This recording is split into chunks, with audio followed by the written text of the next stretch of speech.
Sud Radio, service compris. Véronique Jacquier. Le service compris d'Anna Fernandez, Énergie Coaching, notre super coach en recherche d'emploi. Bonjour Anna. Bonjour Véronique, bonjour à tous. Alors, coach en recherche d'emploi, rappelez pour ceux qui découvriraient l'émission sur Sud Radio, qu'est-ce que ça veut dire parce qu'il y en a beaucoup. Alors à Paris, on va le dire, c'est un peu urbain, on est cadre sup, on perd son boulot. Le coaching, ça devient quelque chose qu'on connaît. C'est pas évident après quand on habite au fin fond du Lot-et-Garonne ou près de Nîmes ou que sais-je. En province, oui. c'est déjà un peu de la science-fiction pour certains. Il découvre oui, il découvre. Voilà. Mais un coach, qu'est-ce que c'est? Notamment un coach emploi ou un retour à l'emploi ou en transition professionnelle, c'est quelqu'un qui va vous permettre simplement de faire différemment pour trouver plus rapidement un poste, décrocher plus d'entretiens que vous ne décrochez aujourd'hui, vous booster, ne pas vous laisser seul, puisque la recherche d'emploi isole beaucoup de personnes, et seule beaucoup de personnes, donc ça n'aide pas moralement. Malgré l'appui bienveillant de son entourage, à un moment, on n'écoute plus. Donc, un coach, c'est quelqu'un d'extérieur, sans affect, sans jugement, qui va vous dire peut-être des vérités, que vous le savez, mais que vous ne vouliez pas voir, qui va vous confronter aussi à la réalité du marché du travail. Très important. Voilà, qui va vous confronter peut-être à votre discours entre ce que vous dites et ce que je lis dans un CV. Et donc, à ses limites, il faut l'accepter aussi. À dépasser ses limites et à lever ses freins. Ce qu'on appelle nous des croyances en coaching, c'est à lever ses freins sur nous-mêmes, sur les autres, sur une réussite en entreprise comme un échec en entreprise. Comment je le vends? Comment je vends une démission, un licenciement, un trou dans un CV. Peut-être comment je vends des loisirs un peu atypiques mais qui ne changent rien à l'éthique et au professionnalisme de ma fonction. Donc le coaching vous permet en quelques séances de remettre tout à plat peut-être, de mieux redémarrer et de faire autrement pour avoir des résultats différents, c'est-à-dire décrocher des entretiens et un emploi. C'est le cas de nos clients. Et vous offrez un beau service compris parce que c'est du coaching gratuit pour les auditeurs de Sud Radio et grâce à vous, Anna, des auditeurs ont retrouvé du travail. Tout à fait. Alors auditeurs aussi bien parisiens que en province, puisque vous le disiez tout à l'heure, on pourrait penser que le coaching est réservé à une certaine élite sociale. C'est de moins en moins vrai. Ce qui est de moins en moins vrai, puisque j'accompagne également des jeunes diplômés. Et c'est vrai, peut-être le coaching est offert par leurs parents et grands-parents, mais c'est totalement abordable, puisque nous adaptons nos tarifs aux situations des clients. Et en province, je ne dis pas qu'il n'y a pas de coach en province, il y en a. Mais bon, on va dire que la crédibilité peut-être est différente, leur formation est un peu différente, même s'ils viennent quelquefois d'universités comme moi. Et nous avons donc aujourd'hui 50% de nos clients qui sont de province. Et nous 50% qui sont en des province. Particuliers qui sont en province. C'est énorme. Oui, par Skype, on coach de la même façon 3-4 séances et ils retrouvent un emploi en moins de 3 mois, comme les Parisiens. Et on avait eu un bel exemple aussi de coaching. Alors là, c'était pas à distance, mais on avait des parents auditeurs de Sud Radio qui avaient confié leur fiston pour qu'ils trouvent un stage. Voilà. On a maintenant... passer des entretiens pour rechercher un stage ou une alternance, c'est le même niveau que passer un entretien d'embauche. C'est extrêmement difficile. Donc nous préparons de la même façon le CV, les réseaux sociaux, le mail de motivation et donc l'entretien. Donc je pousse notamment les parents ou même les jeunes qui écoutent à cette heure-ci, s'ils ont des difficultés à trouver, à décrocher des stages, à faire appel à nos services, ils verront que rapidement ils vont répondre à leurs besoins. Alors Anna, aujourd'hui vous nous donnez aussi vos infos, vos astuces évidemment pour savoir se dépatouiller là quand on est en recherche d'emploi. Quels sont les bons outils pour rechercher efficacement un emploi? Oui. Alors pour moi le meilleur outil c'est vous-même, c'est-à-dire avoir clairement un projet défini et précis. Ne pensez pas que je fais autant de CV, de profils que je sais faire, de métiers que je sais faire, ça ne sert à rien. Vous perdez vos interlocuteurs et vous-même vous perdez en crédibilité. Donc le premier outil, le plus efficace, c'est vous-même. C'est qui j'intéresse, pour quelle fonction. Et au vu de ça, nous allons faire le deuxième outil qui est le CV, parce que malheureusement en France, le CV est le passeport. On n'est pas dans un pays anglophone où c'est la rencontre qui fait le lien, va déterminer, voilà, et qui après on va vouloir demander leur diplôme, leur CV. Non, en France c'est l'inverse. On va demander un CV qui doit donner de la crédibilité à votre parcours. Il doit être lisible et visible. Visible, donc c'est le lien avec les réseaux sociaux et avec les sites d'emploi. Quand vous avez fait votre CV, qu'il est clairement défini, votre projet est clairement défini, le CV est clair, je vous invite à mettre à jour votre profil dans les réseaux sociaux, que ce soit LinkedIn, Viadeo, qui sont les deux, pour moi, deux réseaux professionnels les plus importants.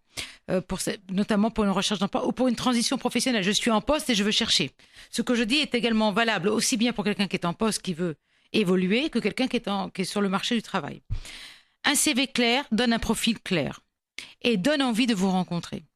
Après, la lettre de motivation. Bon, vous l'avez compris, depuis 1 an, je suis contre la lettre de motivation puisqu'il n'y a plus de lecteurs, il n'y a personne qui la lit. Moi, je vais faire un mail de motivation, beaucoup plus court, qui donne envie d'ouvrir le CV. Mail de motivation veut dire ciblage d'entreprise, ça veut dire ciblage de décideurs. Vous êtes directeur financier, vous ciblez le DRH et le directeur financier, si vous êtes par exemple contrôleur de gestion ou comptable. Ciblez le hiérarchique opérationnel plus le DRH, le directeur des ressources humaines.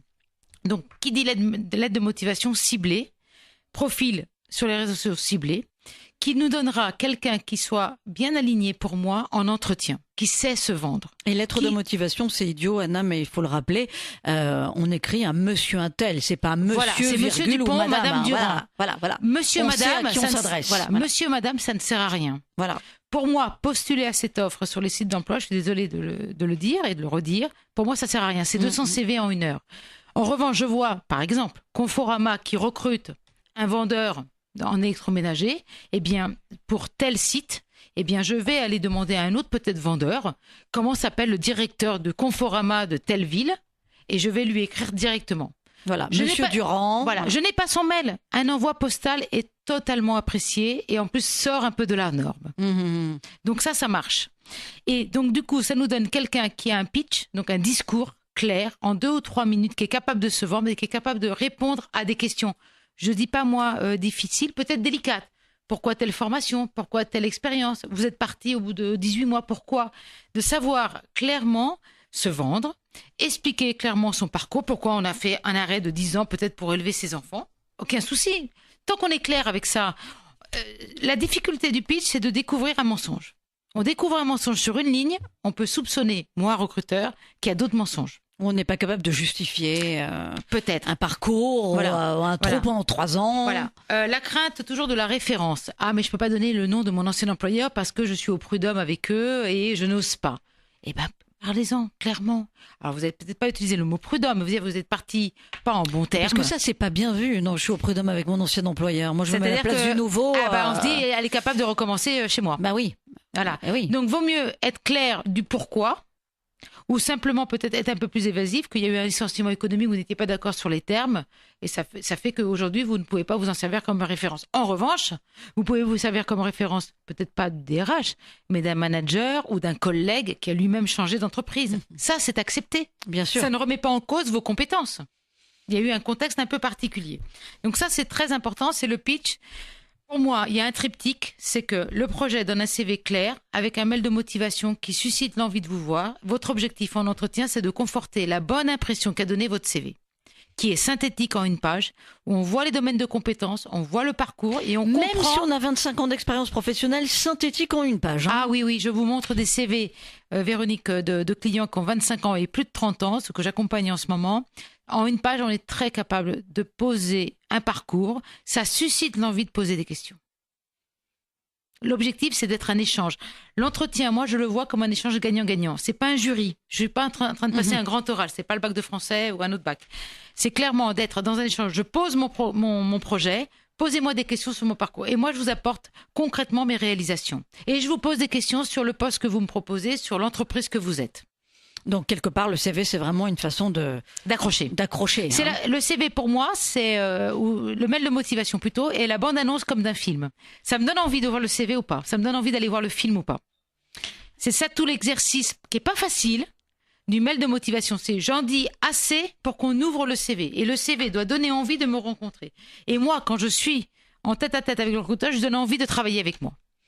Le CV, donc le meilleur outil pour rechercher efficacement un emploi. Encore faut-il qu'il tienne sur 1 page et qu'il soit bien fait. Oui. La photo obligatoire? La photo, pas obligatoire sur le CV. Sur les réseaux sociaux, obligatoire. Oui, d'accord. Si vous n'êtes pas sur les réseaux sociaux, obligatoire sur le CV. Mais ce n'est pas Pour moi, ce n'est pas une contrainte. C'est vraiment, c'est comme vous le sentez.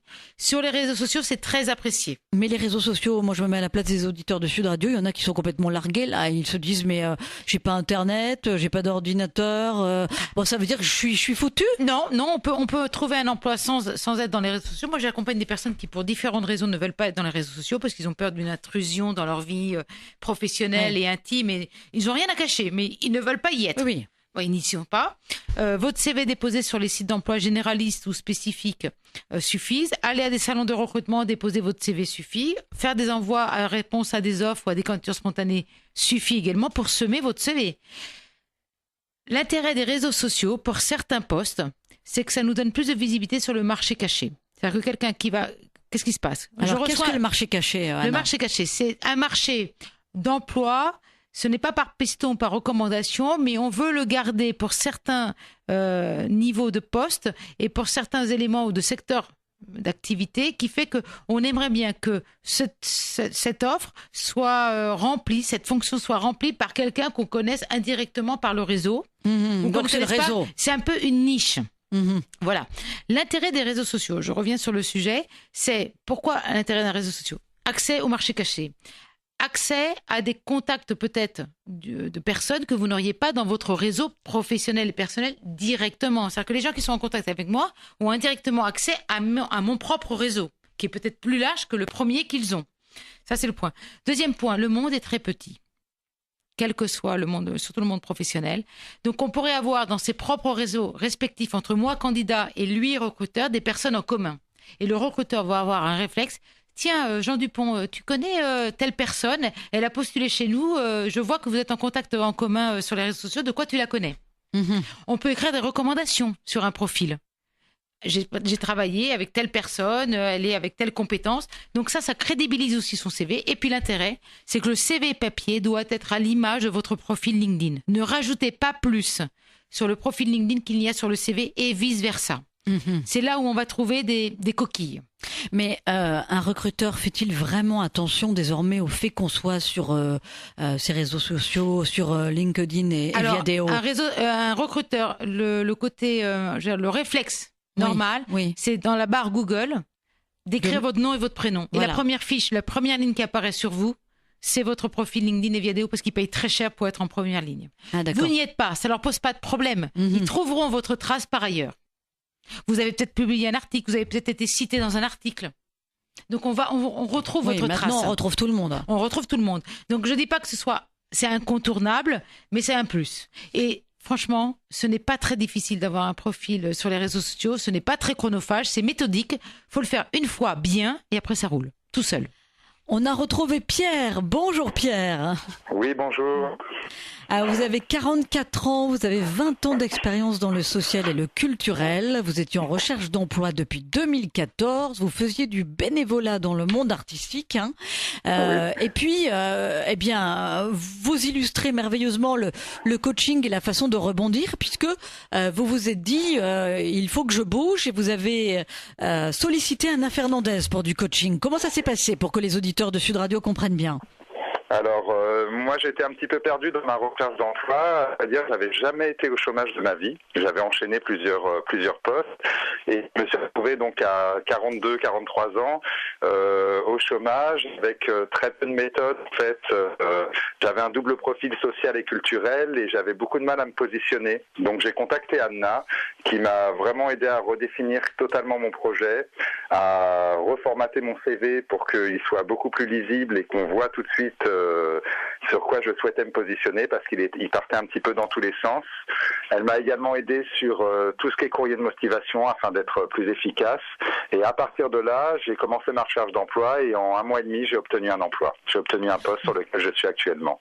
Alors, un poste dans quel domaine, Pierre? Alors, une direction de centre social en intérim pour 3 mois. D'accord. Vous êtes en intérim, mais bon, c'est déjà très bien. Avec promesse après? Avec contrat derrière. Alors, voilà, avec contrat derrière, mais ça c'est formidable, voilà, Pierre. C'est ça, tout à fait. C'est parce que ça m'a permis de recontacter mon réseau, de me mettre dans un nouveau réseau.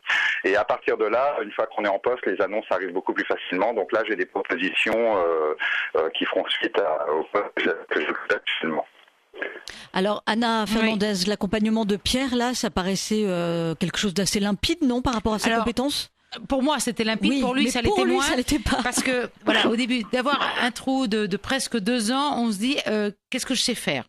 C'était sa question. C'est vers quoi je vais ? Je sais ce qui m'intéresse. Puis en plus, là, Pierre, il est à un âge charnière. Voilà, c'est ça. Et en plus, on sait ce qu'on ne veut plus faire, on ne sait pas trop ce qu'on veut faire. Voilà, et puis il avait fait peut-être le deuil de certains postes et des difficultés qu'il avait pu rencontrer à différents postes. Donc il fallait faire un travail de fond, de socle, ce que j'appelle moi le projet professionnel. Dès qu'il était clair, il s'est dit oui, en fait c'est ça que je veux et je vais intéresser tel recruteur. Sa recherche a été active dans ce ciblage. Et ces mails de motivation dont il parle, parce qu'il en a fait plusieurs, étaient axés selon les recruteurs. Et ça a raccroché. Mais du coup, dès qu'il a passé 1 ou 2 entretiens, même réseau, sans donner suite, en termes de motivation, de soleil intérieur, parce que je m'en parlais beaucoup de soleil tous les deux, de soleil intérieur, c'était voilà, là je suis satisfait, je rebondis, je vaux quelque chose. Et après, en fait, il a été plus vite que moi. Mais c'était l'objectif, c'était simplement de le rebooster. Et nos rendez-vous hebdo lui permettaient de ne pas lâcher. Et d'un résultat peut-être, ou d'un déjeuner, ou d'un contact réseau tiède, où il n'était pas très satisfait, tout compte fait, telle personne, je pensais qu'elle allait m'aider, mais elle n'a pas de piste. Mais on pouvait retravailler sur certaines autres pistes. Et de là, il a déclenché. Et après, il a été beaucoup plus rapide. Après, je l'ai vu, physiquement, on voyait que il rayonnait. Il rayonnait, il était à sa place. Et le fait de se remotiver, d'avoir un confort matériel, qui n'est pas négligé. Non, c'est pas négligeable du tout. De dire, je peux ressortir, je peux refaire du social. Donc, je pense qu'il y aura sûrement un impact sur sa vie aussi perso et sociale, je pense. Hein, Pierre ? Pierre, vous pensez que, entre guillemets, vous auriez pu rebondir comme vous avez rebondi sans le coaching en recherche d'emploi ? Non, très sincèrement, non. C'est d'ailleurs pour ça que j'ai fait appel à Anna. C'est que vraiment, moi, je tournais en rond et je n'y arrivais pas. Donc, je pense que j'y serais pas arrivé. J'ai cherché quand même pendant 1 an et demi. J'avais eu plusieurs entretiens et à chaque fois, j'étais un petit peu à côté. J'avais un entretien d'embauche et puis ça s'arrête là. C'est là où j'ai commencé à me poser des questions et que j'ai bien vu que je n'y arrivais pas et c'est pour ça que j'ai fait appel à Anna. Oui, le témoignage de Pierre est assez emblématique de ces personnes sans emploi qui tournent en rond et puis au final il faut déclencher quelque chose. Et qui se pose la question, si je continue, j'ai toujours les mêmes résultats qui sont négatifs, et si je faisais autrement. En fait, le coaching, c'est ça, c'est de leur proposer de faire autrement pour avoir des résultats différents. Et les résultats différents, c'est atteindre leur objectif de trouver un emploi. À force de faire la même chose et qu'on voit qu'on a les mêmes résultats, entre guillemets, négatifs, il faut arrêter. Oui, et avec près de 6 millions de chômeurs en France, effectivement, là, ça devient urgent de se faire aider. Il n'y a pas de honte à ça. Alors, vous faites comme Pierre. Merci Pierre. Oui, merci Pierre. Vous faites comme Pierre, le 0826 300 300 pour nous faire part de votre besoin d'être aidé, d'être coaché par Anna Fernandez. Elle attend vos appels. Elle est là pour vous conseiller jusqu'à 14h. Alors vite, le 0826 300 300 sur Sud Radio. Sud Radio, service compris. Véronique Jacquier. Pour bénéficier du service compris d'Anna Fernandez, notre coach en recherche d'emploi, que vous retrouvez tous les lundis, 13h20, 14h sur Sud Radio, c'est le 0826 300 300. Et Anna, on accueille Chloé. Bonjour Chloé. Bonjour. Oui, bonjour Chloé. Alors, vous avez 26 ans, Chloé. Vous êtes historienne, c'est ça ? J'ai une licence et un master d'histoire, ouais, exactement. D'accord. Et vous avez besoin d'être accompagnée par Anna ? Oui, alors en fait, j'ai fait un master en recherche en histoire d'abord, et puis après j'ai fait un master spécialisé en audiovisuel, puisque c'est dans ce milieu-là que je voulais travailler. Et là, en fait, je suis au chômage après 1 an et demi d'expérience dans une chaîne, en fait. Et voilà, et je recherche à nouveau du travail et je suis un peu perdue. Je sais pas bien comment. Alors Chloé, vous cherchez quel poste ?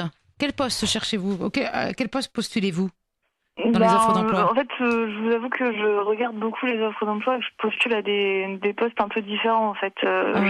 Plutôt, j'ai fait de la programmation et de la production, donc voilà. Et donc, ça fait quelle fonction ? Dans les offres d'emploi, vos alertes, elles touchent quelle fonction concrètement ? Assistant de production, chargé de production, ce genre de poste. D'accord. Ok. Et donc vous passez d'entretien. Est-ce que votre CV, votre profil vous avez quand même décroché des entretiens ?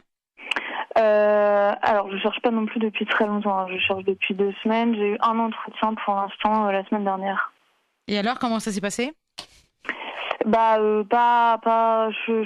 suis sortie pas très contente de moi, mais bon, j'attends, j'ai pas eu de nouvelles, donc je sais pas. Alors, le pas contente de soi, c'est quoi? C'est les réponses aux questions qu'on vous a posées, pardon. C'est la fluidité de votre discours, c'est on va dire la lisibilité de votre parcours. C'est plus la manière dont je répondais aux questions qui m'a pas satisfait. Je pense que j'étais pas assez précise, ce genre de choses. Vous l'avez senti dans le regard ou dans les mimiques de votre interlocuteur? Un peu, ouais. Ah, ok.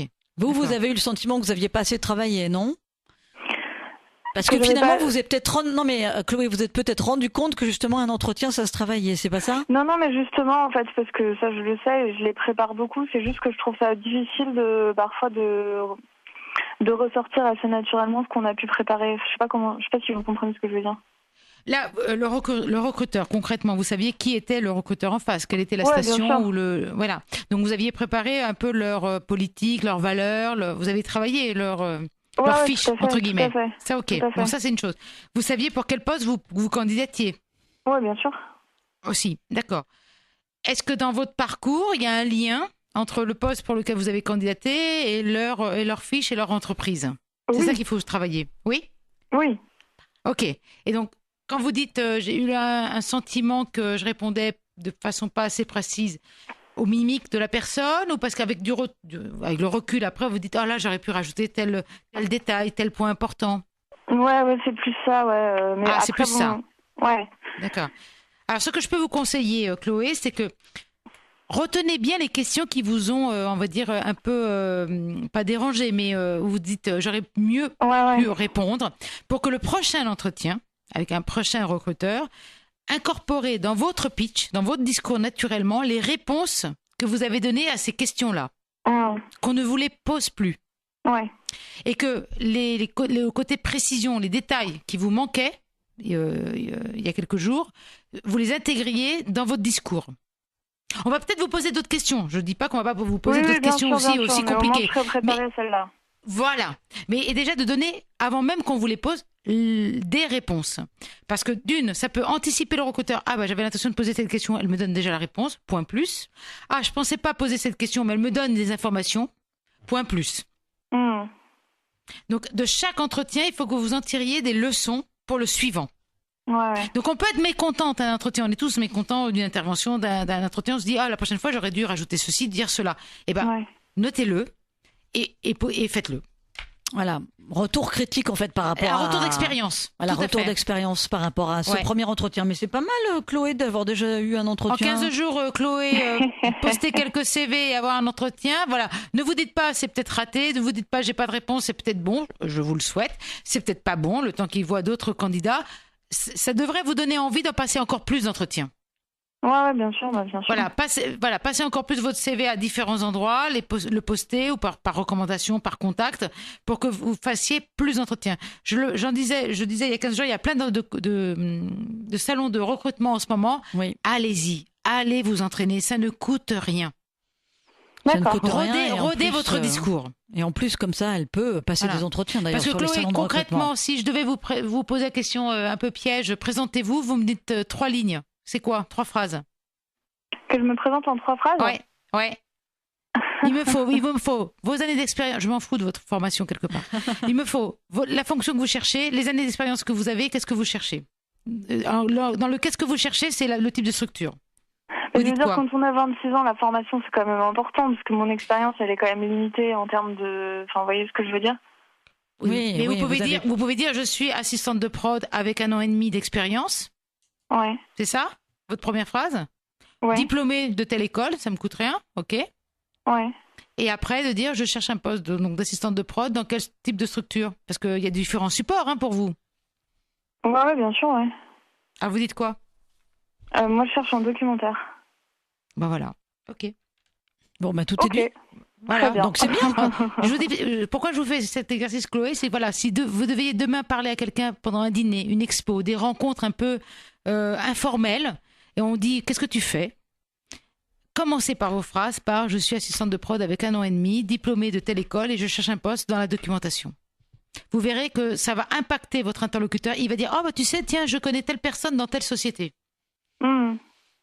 Il faut savoir ce que vous voulez, Chloé, et aller droit au but. Voilà, faut pas vous poser trop de questions. Moi, j'ai l'impression que facilitez à l'interlocuteur la compréhension de votre profil. Entendu, Chloé? Ça marche très bien.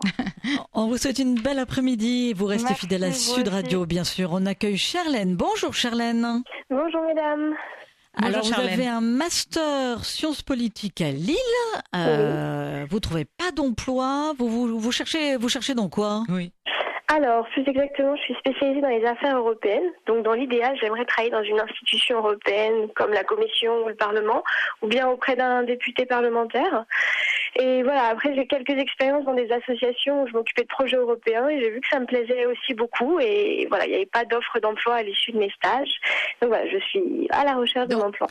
Donc, vous avez fait des stages ou pas, justement? Oui? Excusez-moi? Vous avez fait des stages, vous avez demandé à faire des stages auprès de la Commission européenne? Oui, tout à fait. Donc c'est des procédures qui sont assez longues, qui sont très demandées, donc la probabilité pour avoir ces stages est vraiment très difficile. Donc c'est pour ça que j'ai eu des stages dans des associations qui sont un peu plus faciles d'accès et plus abordables. Donc concrètement, vous cherchez un poste de quoi? Chargé de mission, chef de projet, mais dans quelle thématique? Communication, marketing Surtout en fait dans la recherche de financement pour des programmes d'éducation populaire. Oui, voilà. Ok, levée de fonds, financement. Ouais. D'accord, donc vous pourriez aussi également intéresser des fondations et des associations, comme vous avez fait le stage. Oui, tout à fait. Et des fondations qui seraient en relation avec notamment les commissions européennes pour lever des fonds. Exactement, c'est exactement ce que je faisais dans ma dernière association, oui. Oui, voilà. Et vous savez que dans les mairies, parce que ce sont mes interlocuteurs, quand je travaille avec les adjoints à l'emploi, ils ont quelqu'un qui s'appelle un chargé de mission de levée de fonds, qui s'occupe de trouver auprès de Bruxelles des levées de fonds, des financements pour l'emploi, indirectement. Oui, donc sans aller à Bruxelles, vous êtes dans quelle ville? J'habite à Champigny-sur-Marne. D'accord, donc en région parisienne. Oui, tout à fait. Donc pas besoin d'aller à Bruxelles en fait, Anna. Non, vous pourriez travailler indirectement en contact avec Bruxelles, avec les commissions européennes, au sein même d'institutions publiques ou parapubliques. Oui, ça c'est très intéressant. En région parisienne, parce que ce serait intéressant qu'on en parle hors radio, Charlène. J'ai peut-être des tuyaux à vous donner sur trouver des contacts et des postes. Donc là aujourd'hui, votre difficulté, vous axiez votre recherche que sur la Commission européenne? Non, pas du tout. Non, j'ai justement. En fait, vous saviez pas où taper justement. Voilà, c'est comme vous dites, c'est très large. Il y a aussi des collectivités territoriales qui cherchent ce genre de profil. Oui, donc en fait, c'est assez large. Moi, je me suis d'abord concentrée sur la Commission européenne et le Parlement européen, parce que c'est d'abord le Parlement européen qui m'intéresse. Après, j'ai fait une recherche un peu plus large sur les associations, des lobbying aussi, et maintenant, puisque vous le dites, peut-être les collectivités territoriales, style mairie ou conseils départementaux et régionaux. Voilà, conseils généraux. Parce que concrètement, Charlène, peut-être que ça vaut mieux de rentrer par la fenêtre avant d'accéder sur la grande porte de l'Europe et d'y aller indirectement. Mais d'être sur le terrain de façon opérationnelle, parce que vous allez vous créer votre propre carnet d'adresses dans la commission, puisque c'est toujours voilà. Mais le réseau, vous pourriez l'avoir par un autre biais en fait, par l'autre côté de l'entonnoir, on va dire, c'est d'être d'un côté très opérationnel pour montrer à des associations, fondations, collectivités territoriales, conseils généraux, comment vous les aidez à remplir les fameux dossiers très lourds de financement auprès d'interlocuteurs de la Commission européenne. Donc vous savez, je vous passe tous les détails, mais vous savez comment il faut les justifier et remplir beaucoup de documents et avoir un argumentaire béton, avec des résultats concrets à l'appui, et c'est comme ça que la Commission européenne lâche des fonds. Mais du coup, en face, vous avez toujours les mêmes interlocuteurs. Tout à fait. Donc, à force de voir passer vos dossiers, il y en a certains qui vont accéder, d'autres qui ne vont pas y accéder, avoir une réponse positive, on va vous connaître. Donc après, vous pouvez y accéder et vous faire connaître également du marché caché de la Commission européenne, parce que, soyons clairs, et eux aussi, il y a des postes visibles et ceux qui ne sont pas visibles, ouverts. Oui, tout à fait. Voilà. Charlène, vous avez un super service compris là avec Anna Fernandez de Energy Coaching. Travaillez votre CV, Charlène, sur un seul profil. Peut-être chargé de mission, financement ou levée de fonds. Postulez sur les sites d'emploi. Postulez à des offres en France pour l'instant, dans fondations, collectivités territoriales, conseils généraux, avant de tabler sur l'Europe directement. Vous allez voir la différence. Entendu, Charlène? Ouais, Bon après-midi et merci beaucoup Anna Fernandez. Merci parce à que vous. là, ça vaut de l'or, hein, ça vaut de l'or vraiment. Je ne le répéterai jamais assez, mais ça vaut vraiment de l'or les conseils que vous donnez comme ça aux auditeurs de Sud Radio. Alors on vous retrouve lundi prochain, 13h20, 14h sur Sud Radio bien entendu.